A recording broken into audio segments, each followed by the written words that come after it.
Tomorrow is weekend already? Everybody is looking all 32 teeth. I'm seeing.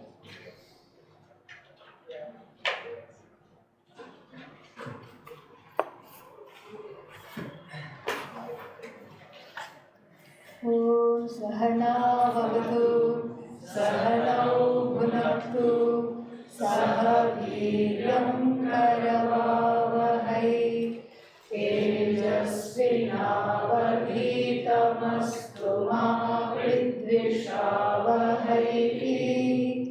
Om Shanti Shanti Shanti.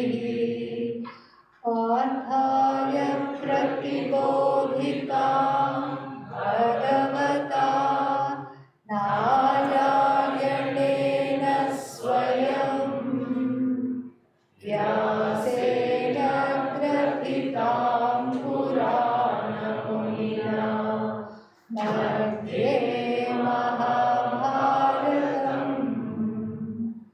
Advaitaamritavarshini Bhagavati Ashtadashadhyayini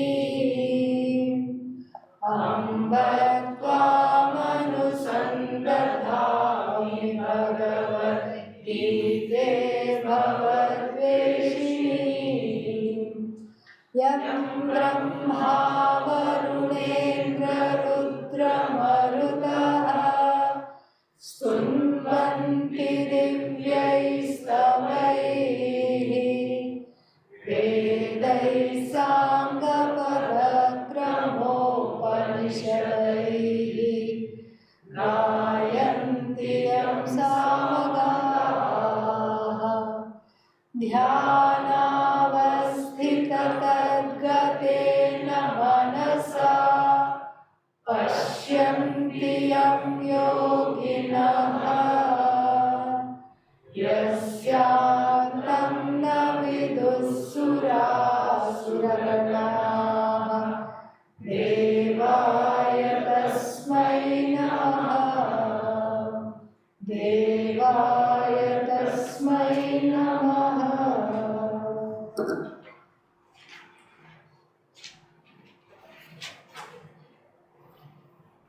29th verse. Ascharyavat pashyati kaschidennam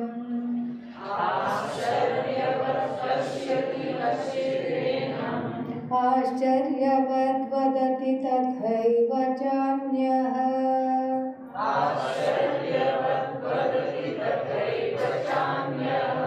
Ascharyavat chainamanya shrunoti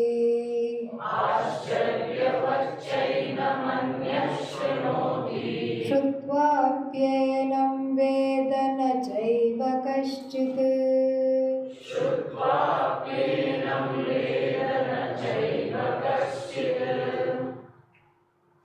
This is a very nice verse and it's a wonderful segue from this particular section which I said was concluding, which is understanding the nature of the Atma from what in the Shastra is called Paramarthika standpoint. From the standpoint of the absolute. Absolute, Paramarthika, relative, Vyavaharika. Okay? There will be a test on this on Thursday. So, absolute and relative. So, absolute means what? There is absolutely no reason to be sad. That is the message of this particular section. Seeing the nature of the Atma as absolute. So therefore there is absolutely no reason to be sad because Atma does not die, it cannot be killed, it is not the killer, you cannot stab it, you cannot drown it, you cannot burn it, you cannot hang it up from a tree, you cannot do anything. Okay, that was not said, but nonetheless. So all this is there. Atma is free of any kind of a destruction. It has no beginning, no end. It is Nityaha, limitless, eternal, always is. Achalaha, unchanging, Avyayaha, that which never declines, that which never is subject to vikara, avikaryaha. All this is being explained.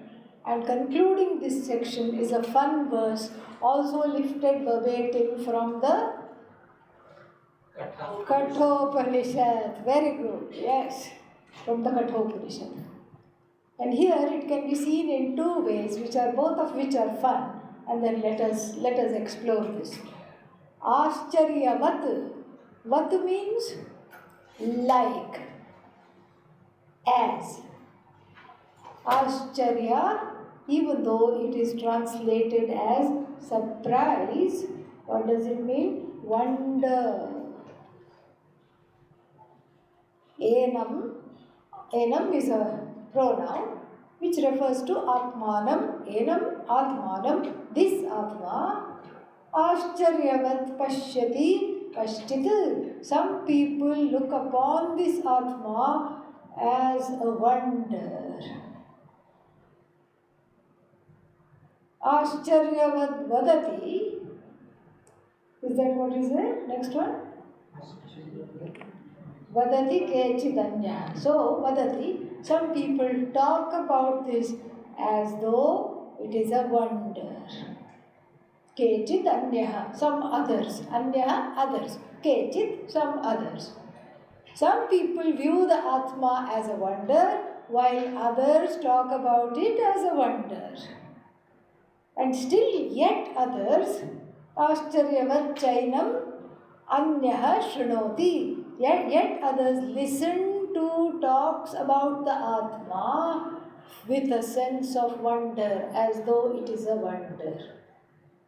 And the last sentence says, perhaps the greatest wonder of it all is that even after hearing, people don't understand. That itself is a wonder. How can you not understand? That's a wonder. How is it that I have understood the Atma? That is the wonder. Talking about it is a wonder. Listening to it is a wonder. The only thing that is not a wonder is wondering why I am not in wonder. That is the only thing that is not wondrous. So the glory of the Atma is such. So it's a very simple verse, very easy, because same Ascharyavat is there. And there's another way of seeing it also, which is fun, we'll see. But here the glory of the Atma is that when you understand the truth of oneself, when you understand the truth of yourself, what happens? How could I have been grieving? How can I, in this tiny body-mind sense complex, be the whole universe? How can I be Brahmaji, the creator? How can I be the author of the Vedas?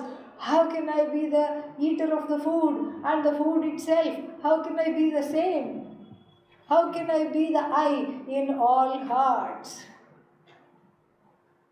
This is what the person of knowledge in the Taittiriya sings. How, ahamannam, ahamannam, ahamannam, ahamannado, hamannado, hamannadah, ahaggashlokakrit, ahaggashlokakrit, ahaggashlokakrit, ahamasmi prathamajaritasya. Like this, the Jnani bursts into song just out of the sheer wonder.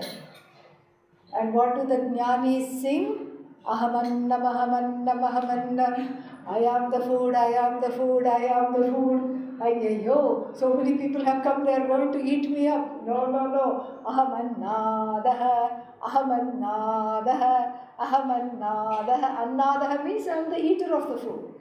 I am non-separate from the food and I am non-separate from the eater. So the category of eater, eaten is is bhinna, is just bhinna means it is just torn asunder. It is shattered. All the categories are shattered, and that's a wonder.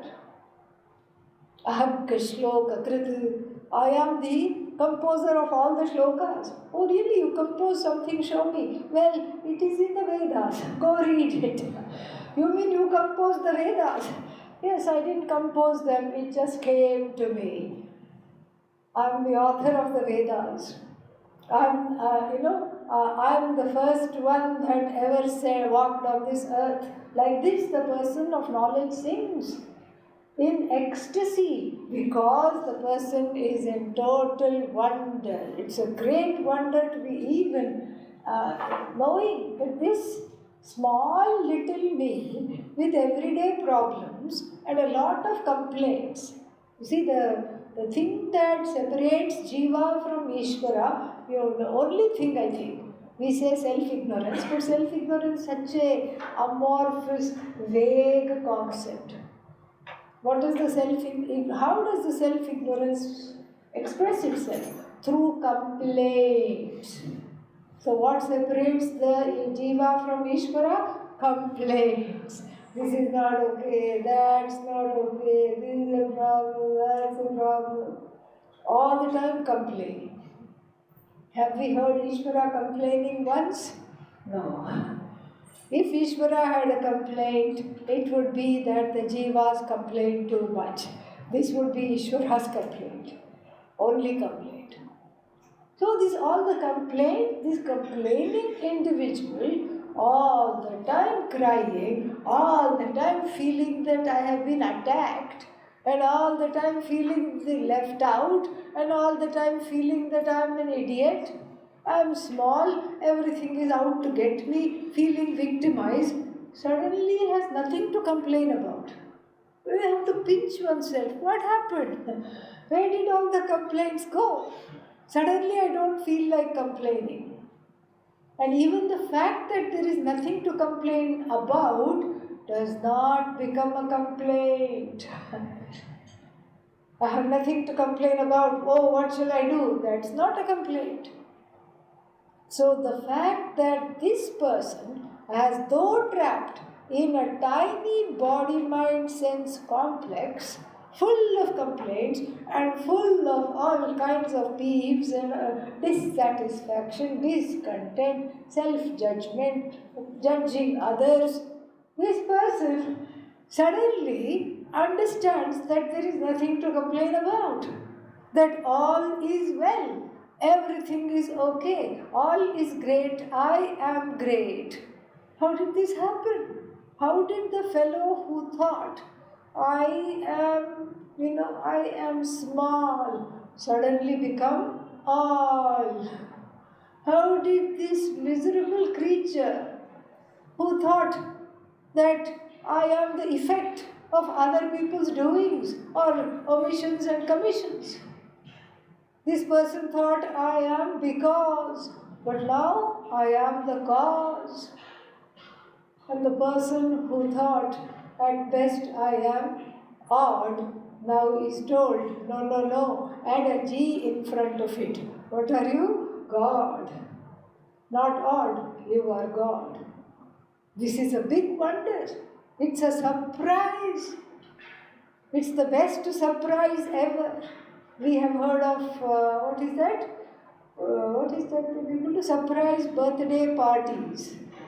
Everybody is hiding, room is dark, and then you just tell the person to come, and the person who walks in doesn't know why everything is dark.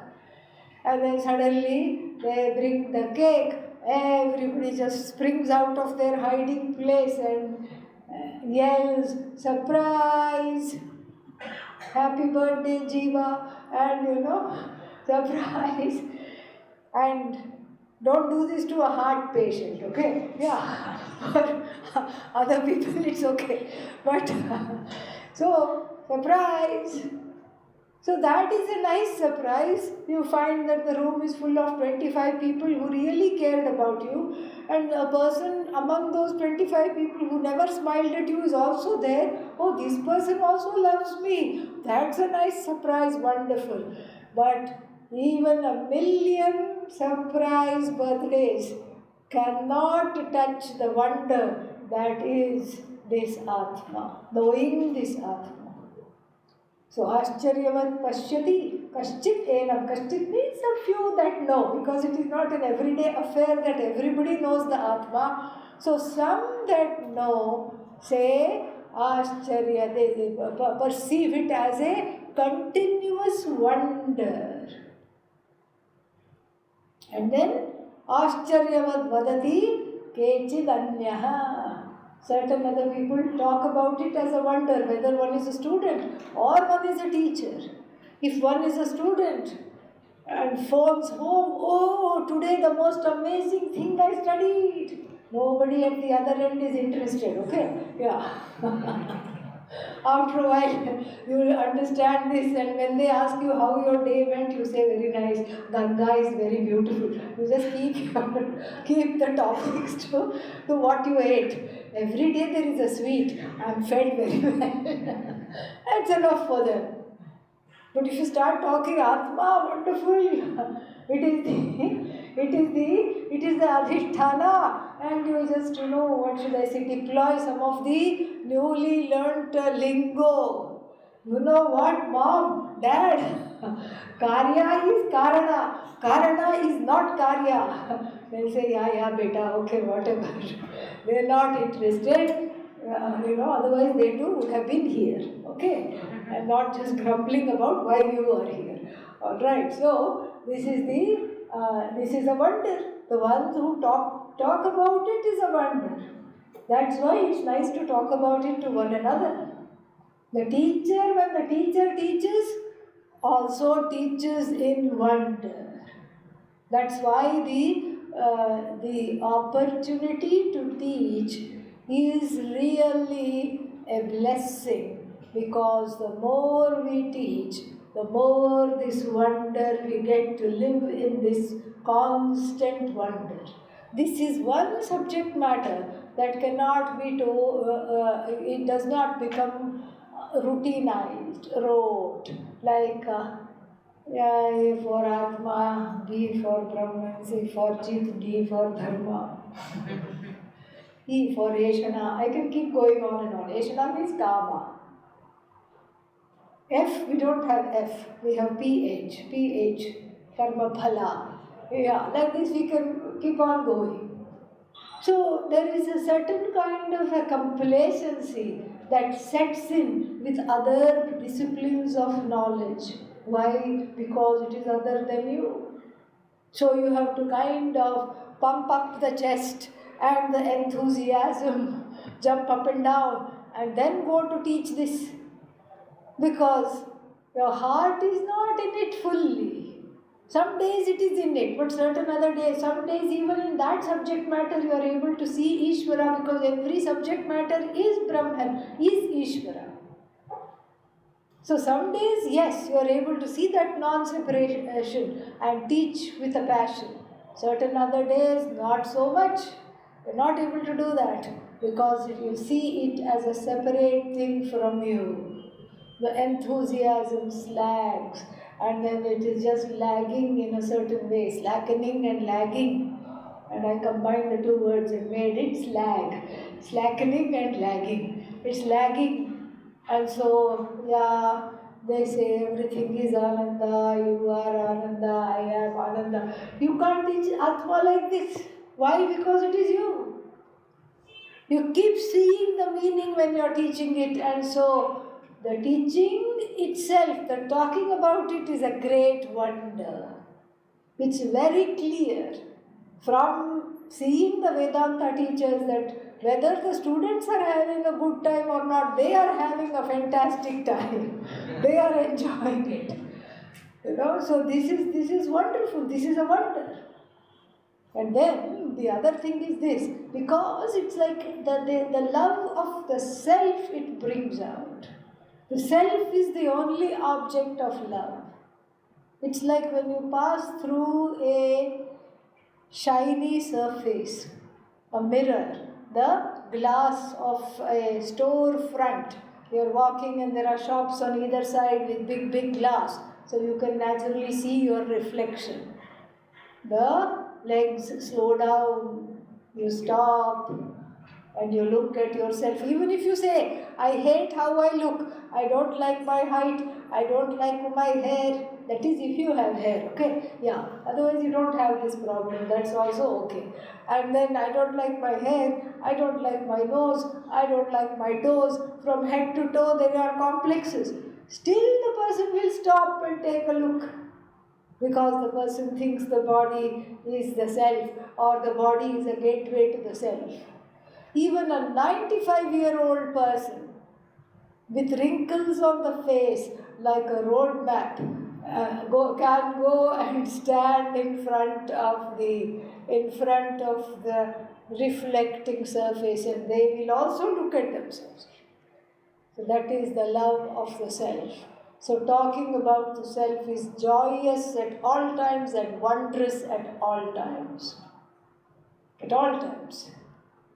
Even when Pujya Swamiji was on the deathbed, literally, and he was in and out of consciousness, kidneys failing, heart failing, diabetes at an all-time uncontrolled. And somebody had to go and just to talk to him. I have a question. He would bring himself out to answer that. And his whole face would change, his whole voice would come back. This was just amazing. This is what this verse is telling us. This is what this very blessed mantra from the Kathopanishad is telling us. Then, Ascharyavat kaschit enam shrunoti. The student also, a prepared student I should say, a student whose mind is prepared, again sees the Atma as wondrous, listens to the Atma as a wonder. Total wonder. How could this be? How could I be all when I thought I was small? How can small become all? This is a great wonder. And lastly, the biggest wonder is, even after knowing this, hand goes up. What? Upanishadam bho bruhi. This is the student in the Kathopanishad. What he was doing or she was doing, we do not know.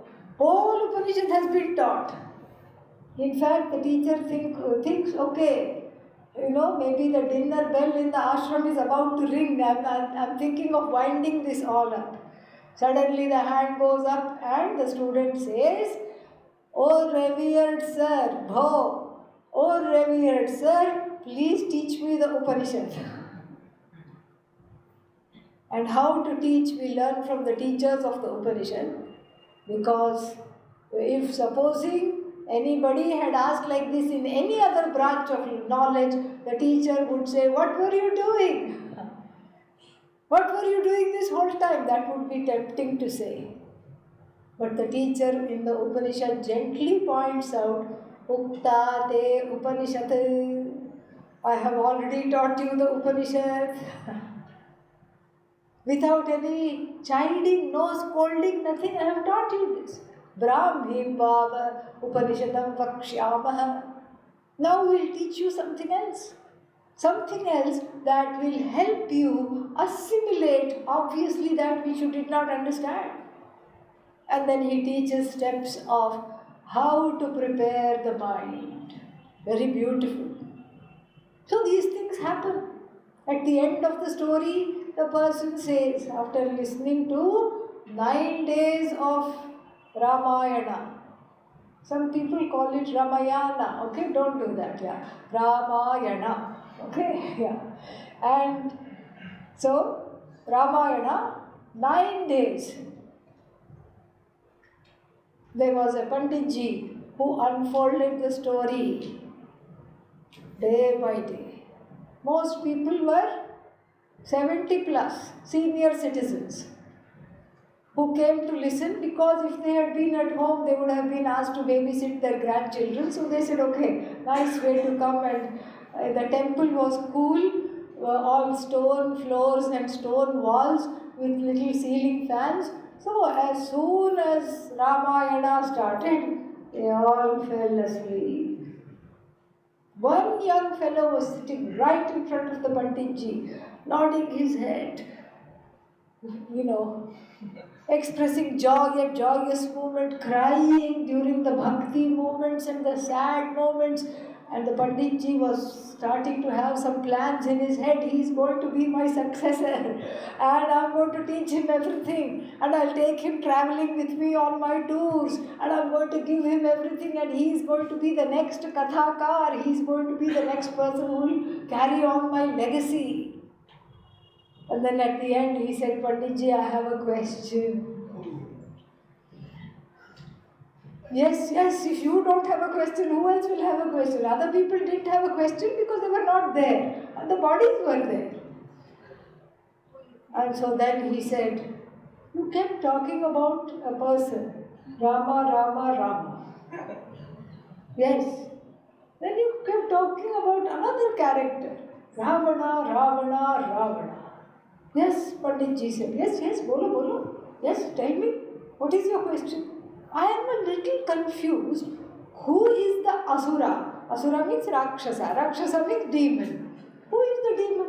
Is Rama the demon or Ravana the demon? Panditji said, I am the Asura. Neither Rama nor Ravana, it's me. I am the Asura. So this way, even after telling, forget Vedanta, this is Ramayana. This is supposed to be just a story. And unlike Mahabharata, it's not a story within the story within the story, like these stacks of Russian dolls. There are these Russian dolls. One you open, then you can open in the middle. So you open in the middle another doll, then you open another doll. Mahabharata is like that. And then you have a tiny doll at the end which cannot be opened. But Ramayana is not like that. Ramayana is a clean story. There are not too many diverging stories there. Still the person could not understand what to talk of Vedanta Shastra. But that itself is an Ashcharya. How easy it is to understand because everything is centered on you. This is neither difficult nor easy. It simply is a fact that you are not this grieving person, this shocked person, this person with fear, anxiety. You are the whole, you are ever free. What is there not to see in that? But still, that is a wonder. Another way to look at this verse. It is useful to look at it this way also, and I'll tell you why. So, another way is like this. The word Ashcharyavat up till now in this particular rendition, we have been seeing it as qualifying Atma. Ashcharyavat enam. Enam is the object of Ashcharya, correct? Yeah. But here in the next understanding, we will see Ashcharyavat yaha pashyati enam. Yaha Ashcharyavat means the person who sees the Atma as non-separate from himself, herself, is a wonder. The person who listens to the Atma as limitless and whole is a wonder. The person who talks about the Atma endlessly as the source of all existence, free of all superimpositions, free of everything, is a wonder. And in fact, the person who doesn't understand is also the biggest wonder of all. Because you wonder how he or she did not understand. And so, this is a very beautiful verse, very beautiful, and a very nice segue from the Paramarthika, from the absolute understanding of the I, from the understanding of the I as free from sorrow, fear, etc., from the standpoint of I as free of attributes. And now Bhagavan Krishna is going to turn to the relative. So first Atma, from verses number 11 to 30, the Atma was seen as the truth of the self, free of attributes, and it was negated. The fact that the Atma is the cause of sorrow was fully negated. Can Anatma be the cause of sorrow? No. No. Why? Because it is not really there. What is a non-existent thing cannot cause sorrow. And so, the Anatma means that which is dependent upon Atma. So, at noon, what happens? On a sunny day, your shadow goes away. Do you miss the shadow and grieve for the shadow? No, because it is never really there even when it is there. So similarly, the Anatma cannot be a cause of grief. This was mentioned briefly. Now this is going to be talked about at length, contextually, looking at Arjuna's situation in the war.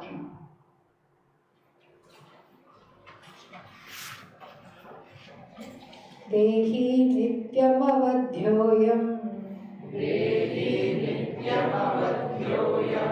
देहे सर्वस्य भारत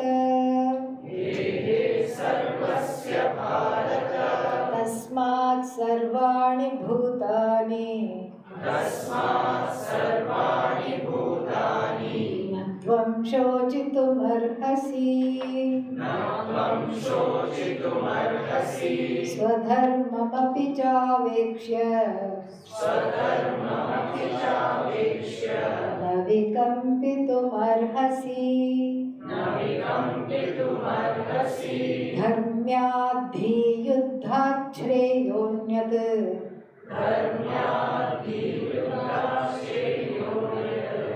क्षत्रियस्य न विद्यते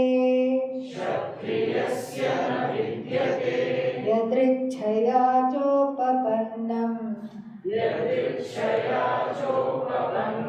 स्वर्गद्वारमपावृतम् सुखिनः क्षत्रियाः पार्थ लभन्ते युद्धमीदृशम् अथ चेत्त्वमिमं धर्म्यम् सङ्ग्रामन्न करिष्यसि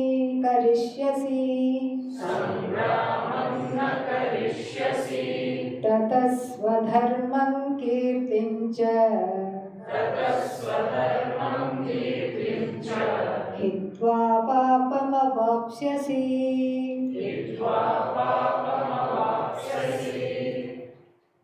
So, Devi, the indweller, Nityam Avadhyaha, indeed ever cannot be killed. Dehi, always unkilled, meaning always there, always the same. Where? In all bodies, Sarvasya Dehe, not just in Duryodhana's body, in your body, in Drona's body, Bhishma's body, everybody's body. Tasmat sarvani bhutani. In all bodies it is the same. Natvam shochitum arhasi. From the standpoint of the Atma, no grief is ever warranted. And then perhaps Arjuna was thinking, okay, but what about my situation here? You are talking platitudes, Lord Krishna. Come down to my situation and tell me why grief is unwarranted. Please tell me. And then he talks to him contextually from verses 31 to 38. This is the addressing the situation of the Arjuna's context, addressing Arjuna's situation personally. Swadharmam apicha avekshya. From the standpoint of Swadharma. Swadharma means duty. And what is the duty of a Kshatriya, a warrior? Hello? Yeah, it's not yet Wednesday. Still many hours are left. Okay? Yeah, show some signs of life. What is the duty of the Kshatriya? Yes, to protect dharma, to fight. And so Swadharmam api cha avekshya, looking at it from the standpoint of your own duty. We have talked about Swadharma. And so that's why I don't want to get too much into it, because we already know what Swadharma is. What you are supposed to do in this life is Swadharma. It has a general iteration in terms of one's talents and one's whatever roles that one plays. From the standpoint of one roles, it is a general iteration. If one is a son or daughter, there are certain duties. If one has a particular job in society, there are certain duties. If one is a mother, father, there are certain duties. If one is a student, there are certain duties. So this is from the standpoint of what? From the general standpoint, Swadharma. From the specific standpoint also, Swadharma has an iteration, a manifestation. Some people are good at music, and some people are good at dance. Some people have two left feet, they cannot dance even if you pay them. And then what? And some people are good at cooking. Some people are good at gardening. Some people are good at thinking through complex problems. So that expressing that in the best way possible, that also is Swadharma. And so Swadharma here, what is he referring to? His general placement in as a warrior, as a prince belonging to a royal family. That is what he is referring to. Swadharmam cha api avekshya. Further, looking at your own Swadharma, what is there? Swadharmam navikampitum arhasi. Kamp, to shake. What Arjuna himself was shaking. He said so himself. In the first chapter, he said, Vepathuhu cha sharire me. My body is shaking. So he was literally shaking out of anxiety and sorrow. He was shaking. But also his resolve was shaky. His resolve to fight was very shaky. That's why he sought Lord Krishna's counsel, and that's why he said, I want you as a teacher. I don't know what to do. And then that resolve was shaky, and then he was wondering why to fight. In fact, he gave up the fight, and he sat in his chariot. So Swadharmam cha avekshya, even looking at your own Swadharma.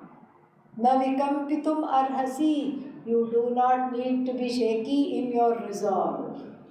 You don't need to be shaking physically, you don't need to be shaking mentally and emotionally either. No shaking needed. Why? Kshatriyasya, for the Kshatriya, dharmyadhi yuddhat, other than this yuddha means fight, which is dharmyam. Dharmyam means dharmad anapetam, not outside of dharma. That which is totally within dharma. It's a dharmic war. Kshatriyasya na vidyate. The Kshatriya does not have this kind of an opportunity of a clean war where you can say those are the baddies because clearly they have done everything that a terrorist would do. Remember the six-fold definition of a terrorist? The arsonist, and the one who takes away another person's property, another person's wife, spouse, and then what else? Poisoner, the one who poisons, the one who sets fire, and then Agnidaha Garadascha Kshetra and Ashastra, the one who hits and kills people when they are unarmed, shoots people with arrows when they are unarmed. That was the last one. So, and then such a person is a terrorist. These people, each one of them is a specimen. Namuna, as we say in Hindi, each one of them is a specimen. Each one of them has done all kinds of untold things and things that are not to be done. Nowhere in any war is the good and the bad, dharma and adharma, so clear as in this war. This is a dharma yuddha, you can say. But what if Duryodhana also says this for us is dharma? Duryodhana alone is saying that. Because all the people that have been conscripted into this war have been done so out of obligation, out of a misplaced sense of obligation, bribery or fear. That is how they all joined Duryodhana. They themselves are very, very wavering. That's why Duryodhana had to keep them on a tight leash. That's why the Bhagavad Gita opens with Duryodhana going to Drona rather than Bhishma, his commander-in-chief. He goes to Drona and tries to butter him up because Drona was very, very fond of Arjuna and was having misgivings about joining this Duryodhana. But Drona was greedy and this Duryodhana just fanned the flames of that greed. And that is how he ended up there. So even though they may say this is a dharmic war, it's not a dharmic war. Everybody is there, has been conscripted from fear, bribery or some kind of obligation. So then this war that the Pandavas are fighting is really, really dharmic because they are taking away the territory, the land, the kingdom from tyrants and restoring it to the people. That's what they are doing. So Lord Krishna says, that's why I am on your side, because you are on the side of the right. Why am I not driving Duryodhana's chariot? Think about this. Because you are on the side of the correct, side of dharma, I am supporting you. Otherwise, I would be driving Duryodhana's chariot if it didn't matter which side I was on. I would do this. I know that you are on the correct side. So, dharmyadhi yuddhat, other than this kind of yuddhat, shreya, because he asked for shreyas, and then absolute shreyas, moksha, was given by revealing the nature of the Atma. Now he is talking of relative shreyas in the form of the best thing for him in the everyday world is to fight this war. In the everyday world, the best thing you can do, the best form of shreyas, is to fight this war by changing your attitude about it. So this is why you need to fight this war. Because you have a dvesha there. You have a strict, what is that? You have a strict aversion to this war. You need to get over this aversion because this happens to be your duty. So if supposing your job is a cook and you hate cooking, what to do? You have to overcome that. You have to overcome that because that is your job. That is your swadharma. And so, Shreya Anyat Kshatriyasya, for a Kshatriya, a better war than this will not come, Arjuna. Even in another yuga, it may not come. This is staring at you in the face. This is right here. Grab the opportunity by the horns, as the old saying goes, and deal with it. All you have to do is, it's a no-brainer for you. You don't have to think about it. Should I fight? Should I not fight? Where is this lack of resolve? Of course you should fight.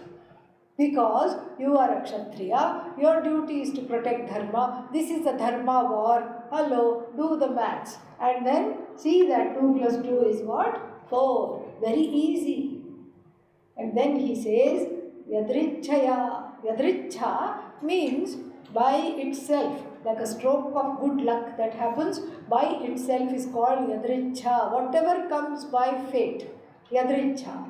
Yadrichaya, you didn't go for this war, you didn't say you wanted this war. In fact, you did everything possible to avoid it. Yadrichaya cha upapannam. This has come. This has come without asking. This battle has come without you choosing, without you asking, it has come. And then what has come along with it? Swargadvaram apavritam. It's almost as the gates of heaven have opened up just for you. Because you would be doing the right thing and you would be a candidate for Swarga.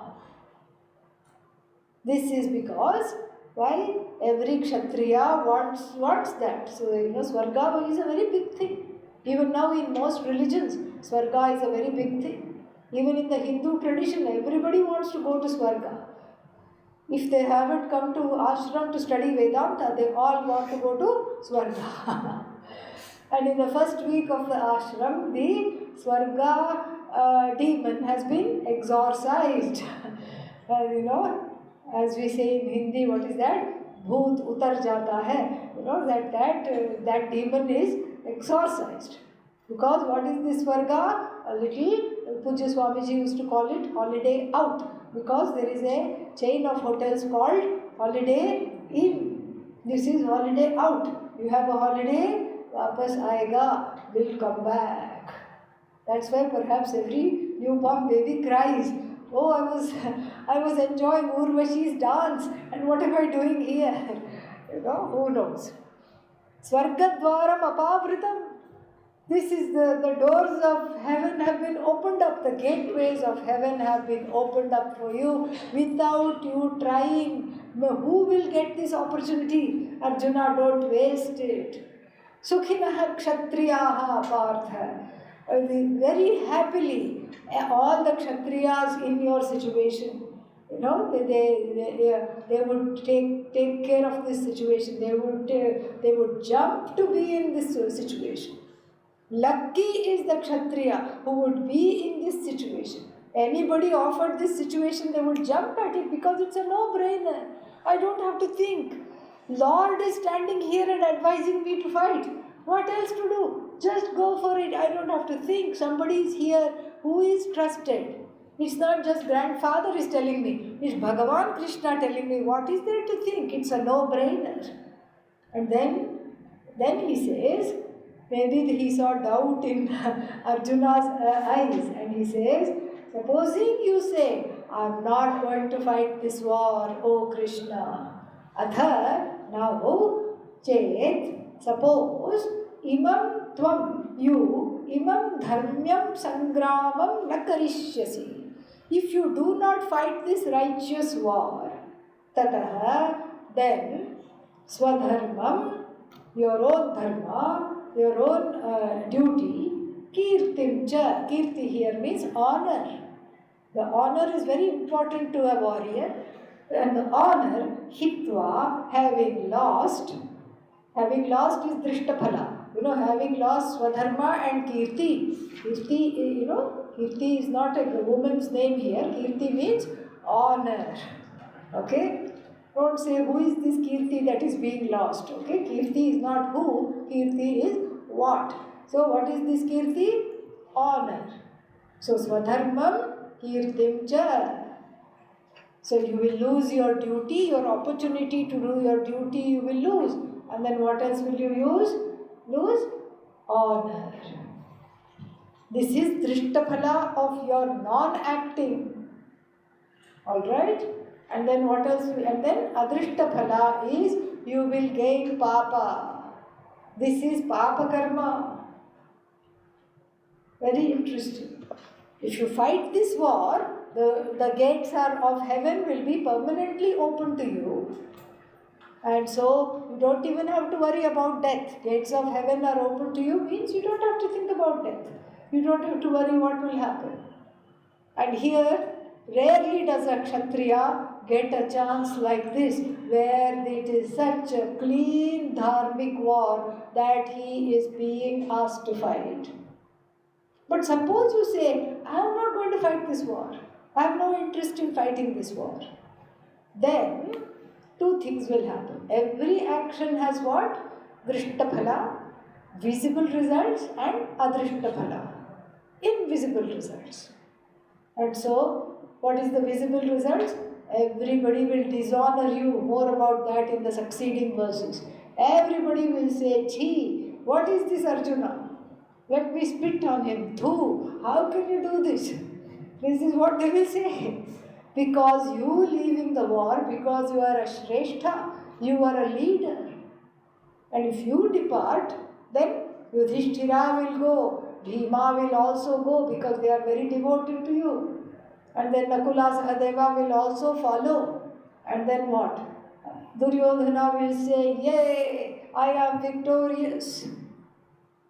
Duryodhana ki jai. That is what he will make everybody say. So that this is what everybody will chant. And then without firing a single arrow, Duryodhana will have the license to be a tyrannical king, to continue to be a tyrant and a terrorist. And you will leave your people in his hands.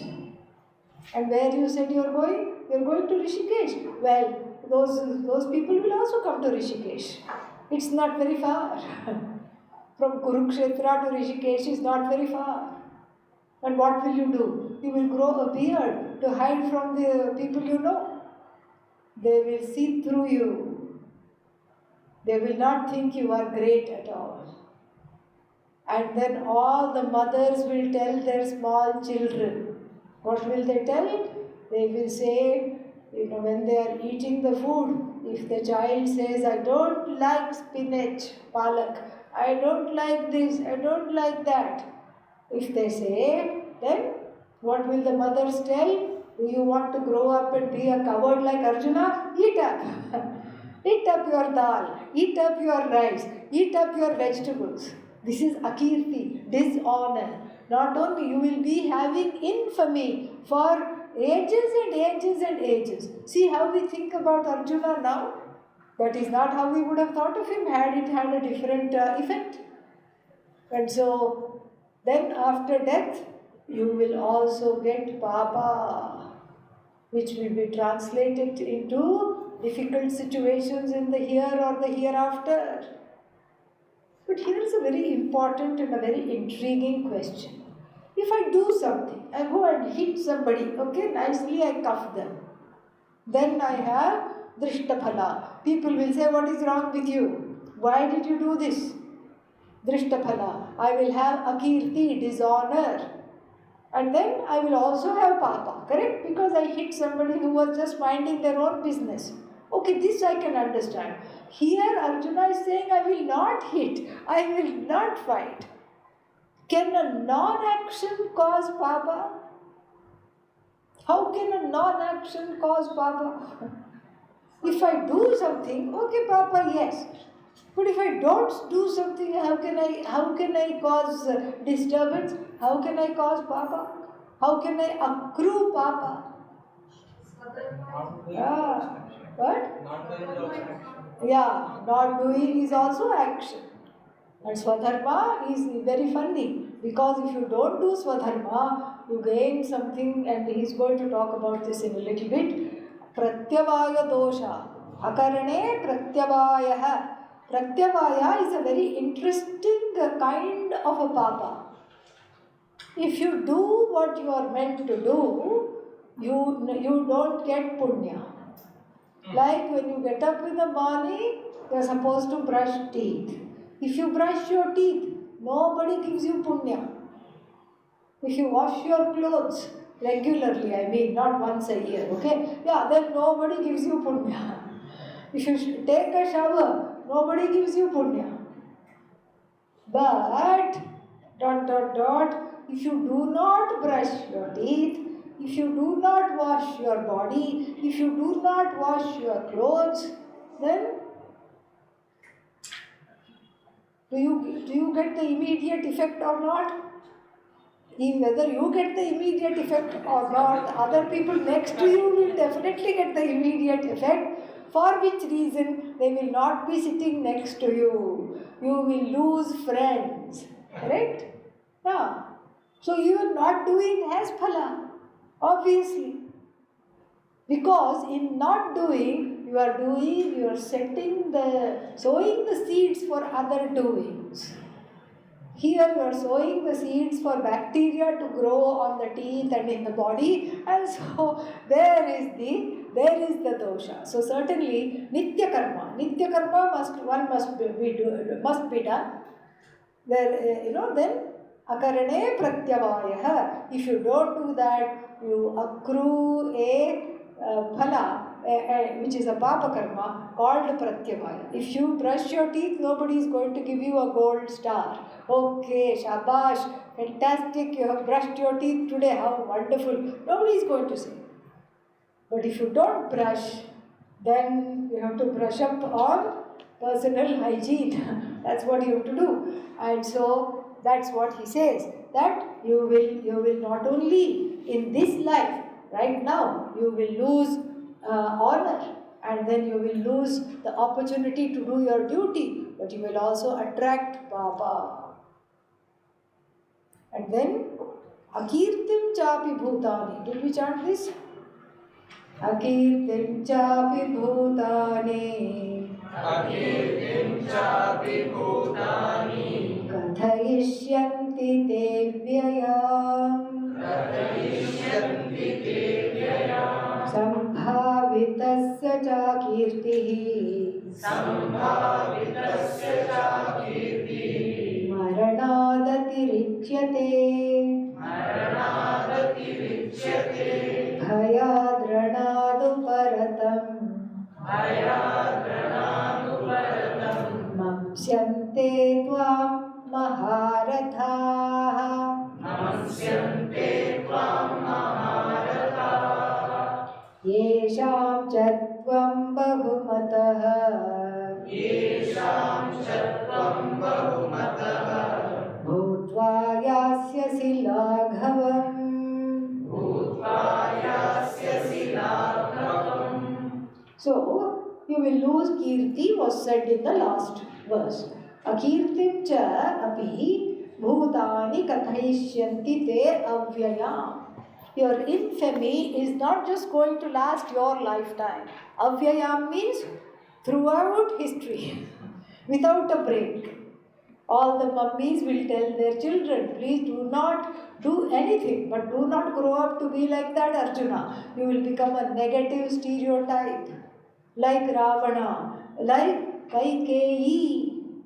Even today, after so many thousands of years, not a single daughter in the whole of India will ever be named Kaikeyi. Never. Never. Even though Kaikeyi was a very brave lady, had tremendous good qualities.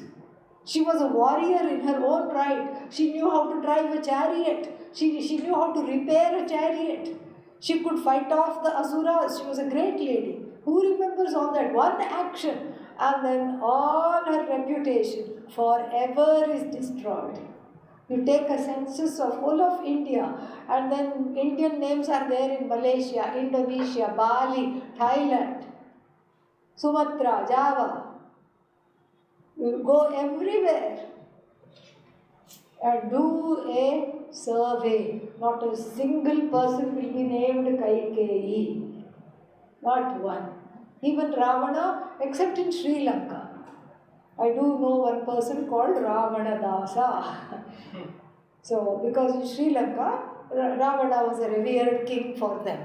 But Kaikeyi, no. So, like this, who is going to be named Duryodhana? Nobody. Who is going to be named Kaikeyi? Nobody. So, like this, nobody will be named Arjuna if he had not fought the war. We would not have any Arjuna. Okay? Because Arjuna did the right thing, we have 2 Arjunas in the class now. Otherwise, there would not be a single Arjuna. Alright? Yeah.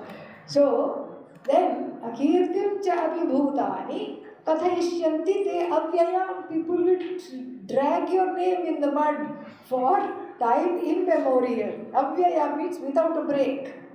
Sambhavitasya cha akirtihi Cha, furthermore, Sambhavitasya, for the one who has been honored, the dishonor is worse than death. Maranad atirichyate, it transcends death. The dishonor is worse than death for the Kshatriya. Definitely worse than death for the Kshatriya. Why? Because what happens is this, that we see this in all the wars. If they are about to lose the war, they just kill themselves. They behead themselves. And the women in Rajasthan and many other places in North India, they would just commit what is called jauhar. They would all have a big bonfire and jump into it together. All the ladies, they would do that. Because otherwise the foreign rule would come and conquer them, and dishonor is worse than death. This is something which is very much there in the Kshatriya blood. And so Lord Krishna is pointing this out. This is very important for a warrior. It's not that Arjuna is after honor. Honor means doing the right thing. What comes as a result of doing the right thing. Honor here doesn't mean I got an award and I'm great. That's not what is being talked about. Honor means a reputation. You may die, but the reputation continues. And if you have died after ill repute, and we find this with many leaders, they did many wonderful things, but then suddenly they slipped. They had an affair. Usually it's some affair or it is money. There are only two kinds of scandal. And then or they some kind of money laundering, some kind of hanky-panky there, and then as a result, all the good works are forgotten. Only this thing remains, and so too it will for you, Arjuna. And then further he is going to tell, Bhayad ranad uparaktam mamsyante tvam ahitaha. All your ill thinkers, your ill wishers will not see your act of not fighting as a sacrifice. They will see it as an act of fear. They will say, he ran away because he was afraid. And then, therefore what? Yasyasi laghavam. So, yesham chatvam bahumataha. Bahumataha means you have been considered highly by many people. You are highly regarded. And then, you will laghavam laghoho bhavaha. Laghavam means you will be, your progress will be belittled. And you will be seen as just a little small fry. Your sacrifice will not be honored. What is the point of a sacrifice? That's neither understood nor honored. Now, it's not helping you, it's not helping anybody else either. So, what's the point of this martyrdom, Arjuna? We'll find out more after the weekend. So, today there will be questions. So, if you have, there are only 4 questions, put more, okay? Put more questions, so, and Swamiji will come, I think, to answer. Om Purnamadah Purnamidam Purnat Purnamudachyate Purnasya Purnamadaya Purnameva Vashishyate Om Shanti Shanti Shanti Harihi Om Shri Gurubhyo Namaha Harihi Om